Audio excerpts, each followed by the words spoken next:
नमस्कार दोस्तों, ट्रू समाचार पे आप लोगों का स्वागत है। मैं प्रिंस सिंह इस बार लेके आया हूँ आपके लिए एक खबर। यूक्रेन और रशिया में युद्ध के कगार शुरू हो चुके हैं। क्यों आ गए हैं वो लोग युद्ध के कगार पे, तो चलिए शुरू करते हैं आज की वीडियो। 1960 के कोल्ड वॉर के बाद ये पहली बार है कि जब दो परमाणु शक्तियाँ आपस में रशिया और यूक्रेन युद्ध की कगार पे आ चुके हैं, बल्कि थर्ड वॉर होने वाला है ऐसा लग रहा है, आशंका जताई जा रही है।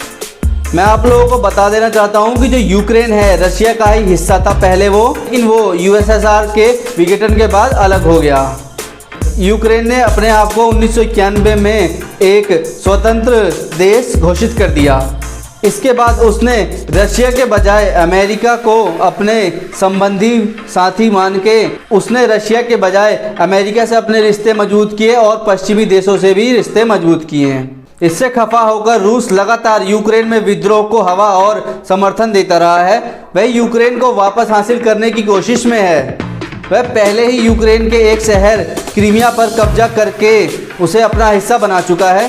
दरअसल यूक्रेन को अमेरिका और उसके सहयोगी देश अपने सैन्य गठजोड़ उत्तर अटलांटिका संधि संगठन नाटो में शामिल करने की तैयारी कर रहे हैं, ताकि रूस पर उसके जरिए दबाव बनाया जा सके। लेकिन रूस यूक्रेन के नाटो सेनाओं की मौजूदगी और सैन्य अभ्यास आदि का विद्रोह कर रहा है।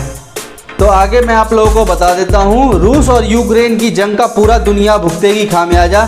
तेल की कीमतों में लगेगी आग, महंगाई भी होगी चरम सीमा पर। रूस और यूक्रेन के बीच बढ़ते तनाव का खामियाजा पूरी दुनिया को भुगतना पड़ सकता है। दोनों देशों में संघर्ष की संभावनाओं के मद्देनजर कच्चे माल की कीमतों में लगातार इजाफा हो रहा है। यूक्रेन पर रूस आक्रमण के खतरे को देखते हुए कीमतों में पिछले 7 वर्षों में उच्च बढ़ोतरी देखी गई है, जिससे महंगाई दरों में इजाफा होने से इनकार नहीं किया जा सकता। ब्लूमबर्ग में प्रकाशित एक रिपोर्ट की माने तो यूक्रेन से जंग या फिर अमेरिका द्वारा रूस पर प्रतिबंध की सूरत में गैस, धातु, खाद्य पदार्थ और नतीजतन यूरोप के साथ पूरी दुनिया को एक बड़े संकट से गुजरना पड़ सकता है। भारत में बढ़ सकती है महंगाई। कच्चे तेल की आपूर्ति में कमी ने महंगाई की चिंता को भी बढ़ा दिया है। पहले ही भारत में इतनी महंगाई है। यह रुख भारत के लिए काफ़ी महत्वपूर्ण है, क्योंकि वह अपनी कच्चे तेल संबंधी आवश्यकताओं पर विदेशी आयात पर अधिक निर्भर है। अंतर्राष्ट्रीय बाजार में इसकी कीमतों में इजाफा होने से देश में घरेलू बाजार में तेल कीमतों में बढ़ोतरी होने की इसका महंगाई पर सीधा असर पड़ेगा। तेल की आसमान छूती कीमतें। रूस और यूक्रेन के बीच बढ़ते तनाव से अंतर्राष्ट्रीय बाजार में कच्चे तेल की कीमतें बढ़ोतरी होने से यह लगभग $95 प्रति बैरल तक हो गई है, जिससे अर्थव्यवस्था पर एक बार फिर महंगाई का दबाव पड़ सकता है। ब्रिटेन में तेल की कीमतें $100 प्रति बैरल के करीब हैं और दोनों मुल्कों में जंग हुई तो यह कीमत $150 प्रति बैरल तक जा सकती है। इसके साथ युद्ध की स्थिति में दूसरे देशों को अपने व्यापार मार्ग में बदलाव करना होगा, जिससे महंगाई में और इजाफा हो जाएगा। गैस पर भी मंडराया संकट। रूस और यूक्रेन के बीच संभावित युद्ध का असर गैस बाजारों पर भी देखने को मिल रहा है। यूरोप के गैस बाजार सबसे अधिक प्रभावित हुए हैं। कीमतों में बढ़ोतरी का आलम यह है कि पिछले करीब 1 साल में गैस के दामों में 5 गुना तक इजाफा हुआ है। अगर युद्ध होता है तो यूरोपीय देशों को भेजे जाने वाली गैस आपूर्ति में रुकावट पैदा हो सकती है, और ऐसा इसलिए क्योंकि इसके करीब 1/3 हिस्सा यूक्रेन के रास्ते ही पहुंचाया जाता है। युद्ध की हालत में लागू प्रतिबंधों की वजह से व्यापार रुक सकता है और ऐसे में गैस की किल्लत हो सकती है। इसका असर अपने देश भारत पर भी पड़ेगा। भारतीय नागरिकों और छात्रों को यूक्रेन छोड़ने की सलाह। दूतावास ने जारी की एडवाइजरी। कीवी स्थित भारतीय दूतावास ने भारतीय नागरिकों को यूक्रेन छोड़ने की सलाह दी है। मंगलवार को दूतावास ने इस संबंध में एडवाइजरी जारी की है। इसमें भारतीय नागरिकों और खास तौर पर छात्रों को अस्थायी रूप से यूक्रेन छोड़ने के लिए कहा गया है। खास बात यह है कि इससे पहले भी अमेरिका समेत कई देश यूक्रेन से अपने राजकीय को देश से छोड़ने के लिए कह चुके हैं। दूतावास की तरफ से जारी की एडवाइजरी में कहा गया है कि यूक्रेन में मौजूद स्थिति के अनिश्चितताओं को देखते हुए यूक्रेन में रह रहे भारतीय नागरिक, खास तौर पर जिनका रुकना जरूरी नहीं है, वह अस्थायी रूप से निकलने पर विचार कर सकते हैं। भारतीय नागरिकों को यूक्रेन के अंदर गैर जरूरी यात्रा से बचने की सलाह दी जा रही है। भारतीय नागरिकों से अनुरोध किया जाता है कि वे यूक्रेन से अपनी मौजूदगी के बारे में दूतावास को अवगत कराएं ताकि जरूरत पड़ने पर उन तक पहुंचा जा सके। यूक्रेन में भारतीयों की सेवाएं देने के लिए सामान्य रूप से काम कर रहे हैं।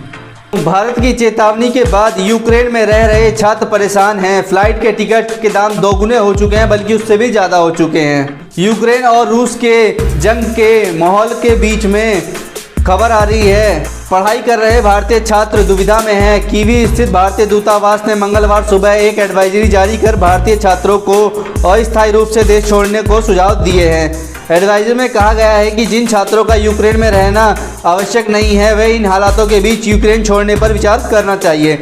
20,000 से अधिक छात्र छात्राएं नागरिक यूक्रेन के अलग अलग हिस्सों में रहते हैं, जिसमें सीमावर्ती इलाके भी शामिल हैं। ओडिशा यूनिवर्सिटी में MBBS की पढ़ाई कर रहे भारतीय छात्र राघिब रहमान ने कहा है कि उनकी यूनिवर्सिटी में करीब 500 भारतीय छात्र पढ़ते हैं और भारतीय दूतावास की एडवाइजरी के बाद सभी छात्र देश छोड़ने का मन बना चुके हैं। लेकिन देश लौटना इतना आसान भी नहीं है छात्रों के लिए। हालांकि अभी यूक्रेन में उड़ानों पर कोई भी संकट नहीं है, लेकिन पिछले 2 दिनों में फ़्लाइटों के टिकट लगभग 2 गुने हो चुके हैं। रहमान ने कहा है कि 2 दिन पहले जो भारत की उड़ानें $360 यानी करीब 27,000 में मिल रही थी, वो अब 52,000 की मिल रही हैं और कुछ उड़ानें करीब 1 लाख रुपए तक भी मिल रही हैं। रहमान ने कहा है कि लॉकडाउन के समय भी भारतीय दूतावास ने यूक्रेन में फंसे भारतीय छात्रों को वहां से सुरक्षित निकाला था। ऐसे में दूतावास को भारतीय छात्रों की मदद के लिए कदम उठाने चाहिए। भारतीय दूतावास ने 25 जनवरी को एक रजिस्ट्रेशन फॉर्म जारी कर भारतीय नागरिकों की जानकारी 31 जनवरी तक देने को कहा था। दुविधा में छात्र। केरल की एक अन्य छात्र क्रिस्टीना ने न्यूज़ 18 से कहा कि बहुत से छात्र दुविधा में हैं। उन्होंने कहा है कि उनके परिवार के लोग उन्हें भारत आने को कह रहे हैं, लेकिन उनकी पढ़ाई का क्या होगा। उन्होंने बताया कि उनके विश्वविद्यालय ने छात्रों को लेकर कोई आदेश जारी नहीं किया है और क्लासेज अभी जारी रहेंगी। अब नहीं होगी जंग, यूक्रेन बॉर्डर से रूस सैन्य टुकड़ियों की वापसी शुरू। रूस और यूक्रेन के बीच बढ़ते तनाव के कारण युद्ध की आशंकाएं गहराने लगी थी, लेकिन अब यह खतरा टलता हुआ नजर आ रहा है। रूस ने मंगलवार को बयान जारी करते हुए कहा है कि यूक्रेन की सीमा पर स्थित सेना की कुछ टुकड़ियों वापस अपने बेस पर लौट रही हैं। दरअसल इस बॉर्डर पर रूस के जवानों की तैनाती से सैन्य टकराव का खतरा पैदा हो गया था। रूस ने यह कदम युद्ध के संभावित खतरे को टालने के लिए राजकीय स्तरों की गहन वार्ता के बाद उठाया है। इससे पहले यूक्रेन की सीमा के पास रूस के करीब 1 लाख सैनिक तैनात थे। यह संकट शीत युद्ध की समाप्ति के बाद से रूस और पश्चिम के बीच खराब हुए हैं। संबंधों का परिणाम है वही इस सप्ताह अमेरिकी अधिकारियों की यूक्रेन पर रूस के हमले की चेतावनी के बाद तनाव चरम पहुंच गया था। अमेरिका का कहना है कि कुछ दिनों के अंदर रूस यूक्रेन पर हमला कर सकता है। मंगलवार सुबह रूस के डिफेंस मिनिस्ट्री के प्रस्ताव ने कहा है कि सेना की कुछ टुकड़ियां यूक्रेन की बॉर्डर से वापस आ रही हैं, जो कि अपनी एक्सरसाइज पूरी करके वापस लौटने लगी हैं। रूस की डिफेंस मिनिस्ट्री के मुख्य प्रवक्ता इगोर कानाशेकोवा ने रूस की समाचार एजेंसियों को बताया है कि दक्षिणी और पश्चिमी सैन्य जिलों की इकाइयों में अपना काम पूरा करने के बाद रेल और सड़क परिवहन पर सामान लोड करना शुरू कर दिया है और आज वे अपने सैन्य ठिकानों पर वापस लौटना शुरू कर रहे हैं। हालांकि अब तक ये स्पष्ट नहीं है कि यूक्रेन की बॉर्डर के पास रूस की कुल कितनी सैन्य टुकड़ियां मौजूद हैं और इनकी वापसी से युद्ध की आशंकाओं पर क्या असर पड़ेगा। लेकिन रूस द्वारा यह सैनिकों को वापस बुलाने की यह पहली घोषणा थी। धन्यवाद आप सभी का। मेरे चैनल को सब्सक्राइब करिए, शेयर करिए और लाइक करिए ज़्यादा से ज़्यादा। मेरी वीडियो देखने के लिए अंत तक धन्यवाद आप सभी का बहुत बहुत।